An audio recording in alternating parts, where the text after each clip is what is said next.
Hello, good morning. I am Nisha. Welcome to my new mini blog. সবার প্রথম সবাইকে জানাই শুভ জন্মাষ্টমী। আজকে সকাল সকাল উঠে একদম দেরি না করে চটপট স্নান করে ফ্রেশ হয়ে গিয়েছিলাম, কারণ আজকে ছিল আমার বাড়িতে জন্মাষ্টমীর পুজো। জানো তো, গোপালের আর আমার জন্মমাস এক। প্রতি বছর আগুপিছু করে জন্মদিন পড়ে। আজকে আবার আমার দুটো পার্সেলও এসেছিল।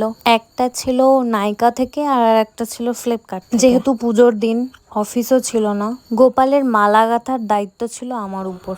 তাই ফুলগুলোকে সুন্দর করে ধুয়ে সুতো নিয়ে বসে পড়লাম মালা গাঁথতে। কেন জানি না, পুজোর দিনই আমার বেশি খিদে পায়।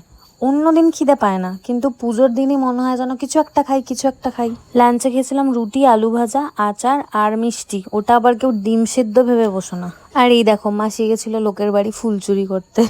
এরপর গোপালকে ঘি, মধু, চন্দন, তুলসী পাতা, দুধ, গঙ্গা জল দিয়ে স্নান করানো হলো। আজকে গোপুসোনার জন্মদিন বলে কথা, নতুন জামা তো পরতেই হবে, তাই একটা নতুন জামা পরিয়ে সুন্দর করে সাজানো হলো। আর এই মালাগুলো দেখতে পাচ্ছ, এগুলো আমি নিজের হাতে তৈরি করেছি। কেমন হয়েছে অবশ্যই। আর গোপালের ভোগে ছিল লুচি, 5 রকম ভাজা, চাটনি, সুজি, ক্ষীর, তালের বড়া, 5 রকমের ফল, মালপোয়া, লজেন্স, আরো অনেক কিছু। আর এই হলো আমাদের বাড়ির গোপুসোনা। কি মিষ্টি লাগছে দেখতে।